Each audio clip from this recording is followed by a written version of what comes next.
Alright folks, what's going on? Welcome back to the channel. Always a pleasure to see you.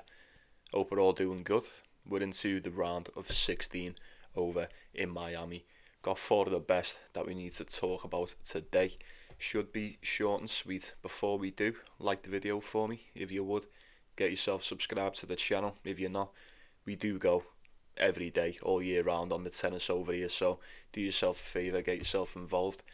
I'd love to have you. If you want to support the channel, there's a link in the description and the pinned comment along with the pics and the timestamps and pretty much everything else. Right then, very well folks. First things first, Ruud ended up coming through, getting it done against Tabilo. Anyone take that? We had Dimitrov for a set as well. And not only that, anyone take ATP Joao Fonseca just for a set? Happy days. It's still going on, that game, so it's looking like Fonseca's going to get beat by Alex de Minaur. It's currently at when the mouse decides to work. 1 sec, where are we? Yeah, this is all but over. 5-2 for the Demon. He's serving for the match right now as we speak. That's neither here nor there. Fonseca got the set. That's all I needed. Very happy with that. Thought ATP looked decent as well against Big Foe. Very happy there. Happy days. That's enough of that shite. We'll talk about these innit. First off, we have got Grigor Dimitrov, Binach. Head to head is one apiece. You know, both of them coming in 2022. Dimitrov got it done in the clay over in Rome. And then Binach in straight sets. US Open, hard court, obviously. It's tougher than it seems, this, and you know, if it was any other time, any other season, you'd just go Dimitrov. I'd just say Dimitrov straight away, don't even think about it. Binach's been decent, man. Binach's been decent. No, I'm not saying he's better than Dimitrov, because he's not, but I've seen a lot more of him this season. Yeah, this season, maybe that's unfair to say. I mean, Dimitrov has been struggling with injuries, has he not? I mean, he's won 5 of his last 10. 4 of the last 10 games he's had to retire due to injuries, so you know, that speaks volumes, doesn't it? But since he's come back, you have to admit he has looked really good. Looked more like the Dimitrov that we're used to. Nuno Borges, straight sets, Monfils in 3. He's only been beat by Alcaraz since he's come back to fitness. You know, he absolutely walloped that Federico China. And then had a decent game against Kachanov. You know, he dropped a tiebreaker in the first set, but we'll give him that. You know, Kachanov on his day can be very good as well. You know, we've sort of become used to a fairly below par Kachanov over the past season, I'd say, but it still stands. It's a decent win nonetheless. How much has Dimitrov got left? This is the big concern for me now. It's not a case of where, you know, the writing's on the wall for Dimitrov. He's still got so much left, so much. It's the injuries that's going to fuck him. You know, I say all the time, don't I? Dimitrov, for someone his age on the tour, he gets around that court just as good as some lads 10 years younger than him. He really does. But, you know, if you keep getting injured, there's nothing you can do. It is what it is. How is he going to hold up in this? Like I said at the start, providing all is well, it's a fully fit Dimitrov, good to go. I'd say he wins this one, probably in straight sets. I really do. Binach, you know, he dropped a set to Carbias and he dropped a set to David Goff, and I feel like you drop one to Dimitrov, he may not be able to get another 2 back. That's just my opinion.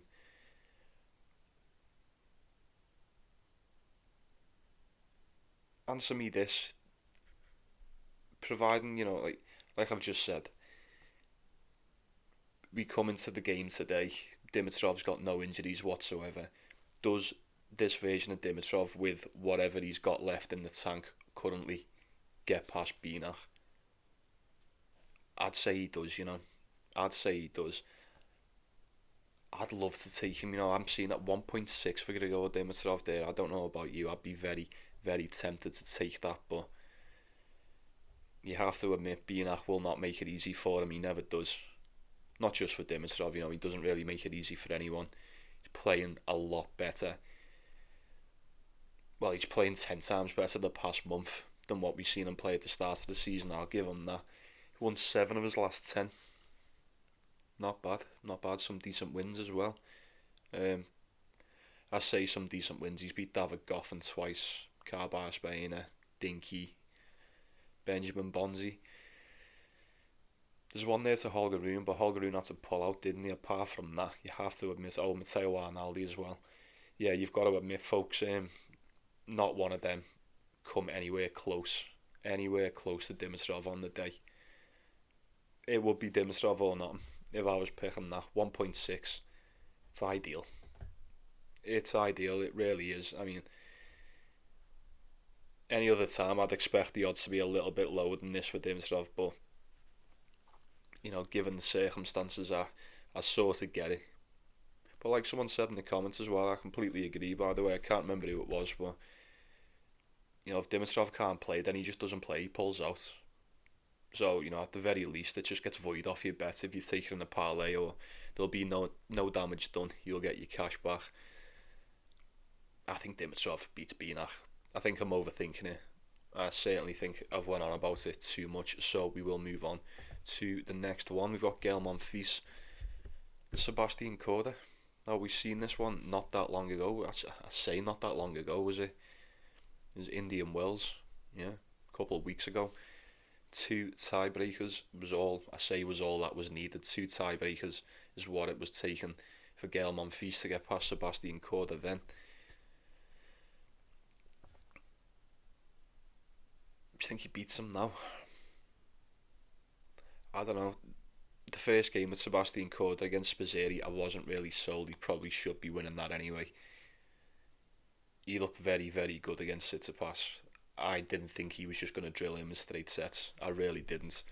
And whether you think Tsitsipas played a shitter or whether you think he played good or whatever, you'd have to admit Tsitsipas has been one of the ones to beat over the past month, no doubt. Very, very impressed with what I've seen there. Gael Monfils had a very good game with Jami Munar. A little bit closer than what I would have liked. Demons just beat Fonseca as well, by the way. 2-1 against Munar, 2-1 against Lehechka, and 2-1 against Fabian Madison. No, I don't know about you, but I always get the feeling, the deeper we get into these tournaments, I always get the feeling that Gael Monfils is just playing with borrowed time. He really is. If it was any earlier on, I probably would have took him. He's an underdog in this as well, Only slightly, excuse me. 2.3 on the decimal for Monfils. I don't know, Korda, is he snapping back into form over in the States as well? I'd be willing to bet if you can beat Tsitsipas like that, you're more than willing to probably get one over Monfils. I mean, round of 16 in the Masters as well. Monfils can be like this every now and then, you never know how far he can go. I know I'm losing my voice, I do apologise. I think Monfils has got one more in him. This is what it comes down to, innit? You're going to trust in Korda. Do you think Korda's really turned a new page? Started to get back on track? It most certainly looks like it. Monfils is tricky though, isn't he? The crafty veteran never ever seems to upset. I don't feel right going against him. I really don't. Because he does make you pay. Whenever you go against Monfils, he usually does make you pay, but we are at that point in the tournament where, look, if you're not going to take Monfils against Korda and he beats him, you're most definitely not going to take him in the next game, are you? So I think it's now or never. Korda 1.6 as well. Maybe that tells us a small tale. I do think Korda beats him for some weird reason. I think he may just have enough. It may just be an issue of fitness. And if that's the case, then so be it. What can you do? There's only so much Monfils can do on the day. I go with Sebastian. I feel a little bit more comfortable taking Dimitrov at 1.6 than what I do with Sebastian Korda at 1.6. Now that's just my opinion. You let me know what you think on that. But we'll move on anyway, because it's quite late over here. I've got to get up for work. Casper Ruud, Francisco Cerundolo. Oh, what's going to happen in this one? Head to head is 4-3 to Cerundolo. He's been an absolute nightmare on the hard court for Casper Ruud the last 2 times out. A lot of back and forth, a couple close games, some not so close. You'd expect that when you've played each other as much as these two have. A lot of them on the clay, but like I've just said, last time out, last year, Laver Cup, straight sets, Cerundolo. And then once again in Paris the year before that, hard court, straight sets. What are the odds he just pulls another one off here? I say pulls another one off. I feel like the bookies have definitely learnt the lesson from last time, because this is split right down the middle. You can't deny how good Francisco Cerundolo is playing this season.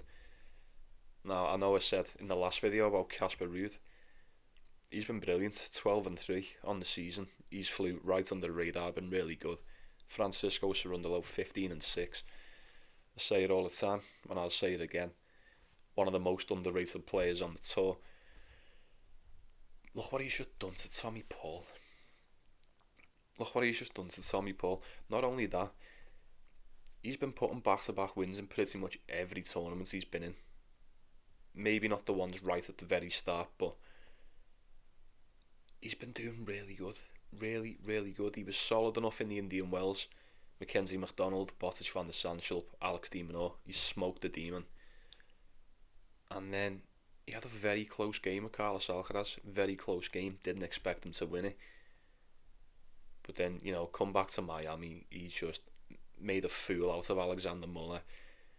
And then he's just fucking beat down Tommy Paul as well. And it was a bit of a beatdown in that first set, was it not? 6-2 and then a tiebreaker in the second.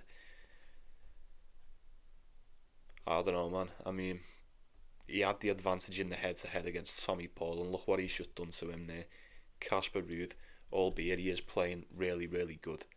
Very solid tennis. I liked what I've seen against Tabilo, but I've got a feeling that it may not be enough. I fear it may not be enough. Against Cerundolo, you may have to play a lot better than that to take out Cerundolo. As history has proven to us, he hasn't really got much of an answer for him on the hard court. Well, he hasn't anyway the past couple of times out. Maybe this time will be different. 50-50, innit? It's a 50-50. I think many a time before I've been in a situation like this with Casper Ruud, and I thought, you know what, you're the higher ranked player, you probably are the better player overall. I think you should be winning this. I'm going to take you to win it, and he doesn't. And I'm pretty certain that one of them, if not both of them, would have been against Cerundolo both of these times out as well. I think I can remember it. I didn't think he'd beat Casper Ruud then, and he did. I didn't think he'd beat Casper Ruud in the Laver Cup, and he did. I know that's, it doesn't really mean much to some, but I wouldn't have thought he'd have beat Casper Ruud now, the way that Ruud's playing, but he probably will. You just know it. He's playing too good. He's just playing too good. He's giving me no reason to go against him whatsoever. If you're going to do that to Tommy Paul, I feel like you're more than good enough to take at least just the one set off Casper Ruud. He may even beat him. Hey, look, if Casper Ruud beats Cerundolo in straight sets and looks really good doing it, I imagine he will. He will if it's in straight sets. Is he going to do that? I don't know. He was all but beat by Kekmanovic. That could have easily went either way. Tabilo probably an easier game than Kekmanovic on the surface for him. I don't know, man. Very, very close game against Alcaraz with Cerundolo. Fantastic against Muller. Fantastic against Tommy Paul. He's been brilliant straight across the board. I wouldn't mind going with him. Am I going to go with Cerundolo against Casper Ruud? Yeah, I don't know. Both of these aren't. They're not exactly a stranger to going deep in this tournament. Either, a semi-final, quarter-final, round 3 for Cerundolo, and then Casper Ruud pretty much more the same. Final, third round, round of 16. This is about as far as both of them got last time out. Who's it going to be? It really is a roll of the dice. Like I said, odds are split right down the middle. I might take Cerundolo for a set, If I can find something decent to parlay that way, I might just take him for a set. If not, I might just sprinkle on him to win the game straight up. Who knows? We'll see. If it's pinned, it's pinned. If it's not, it's not. But we'll wrap this up with Lorenzo Musetti and Djokovic. Now, talking of games that we've seen quite a lot, we've actually seen this one 8 times over the years. 7-1 to Djokovic. I mean, I expect that. You'd expect nothing less. 7-1 to Djokovic. Now, before we even get into, breaking it down, he's 1.35 on the decimal here. Djokovic at 1.35, that usually would be the ideal parlay piece for me, but I think there's a little bit more to this than what meets the eye. I thought Musetti looked decent against Felix. Felix will do that every now and then, won't he? He'll look in a position where you think he's in control, and it slowly slips away from him until he can't do anything about it anymore. He'll just lose the game. It's somewhat inevitable in that regard, is our Felix, but great ship from Musetti nonetheless. Same against Quinton Hallis. It looked like he struggled a little bit in that. Djokovic hasn't dropped the set. He's beat Dinky, he's beat Hugo Carabelli. I expected nothing less. Ever since he pulled out of the Australian Open, we haven't seen him that much. He doesn't really bother with the smaller tournaments. You have to admit, if he's fully fit, he does tend to go all out in these Masters and the Slams. We've seen him get beat by Berrettini. He looked crap in that. You've seen him get beat by Van der Sandschulp. He looked even worse in that. But then come Miami, got it done against Dinky, got it done against Hugo Carabelli. Nice. Routine wins. Now you have to admit, Lorenzo Musetti, although we did mention he's coming off his little injury layoff, since he's come back he's looked fairly decent. He's went 3-1 over in the States. Roman Safulin, Quinton Hallis, Felix Auger-Aliassime. Not bad. Only got beat by Artifice. All of them 3 sets as well. He's won a set in at least every one, but he's also dropped a set in all of them. Now, we've seen Musetti give Djokovic a little bit of trouble in the past, have we not? It's been quite some time since we've seen him play on the hard court as well. You're going back to 2022. Last time out, for those that remember. Would have been in the Olympics.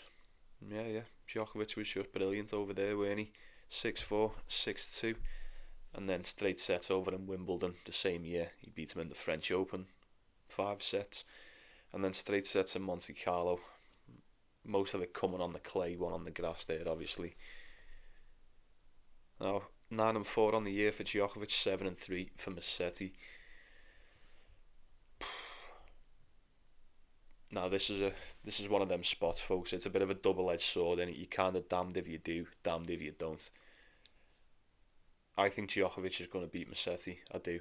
I feel like pretty much like every other time they've played, he's just going to be a little bit too much. I don't know. I haven't seen Djokovic get this far since the Australian Open, to be honest with you. What's it going to be? Is Musetti just going to turn up and do him?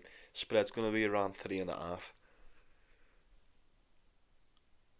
I think Musetti can keep it close, I think Musetti should be able to keep this one close. The more I think about it, if Hugo Carabelli can get a tie-break out of Djokovic in the second set, Djokovic absolutely drilled him as well, 6-1 in the first.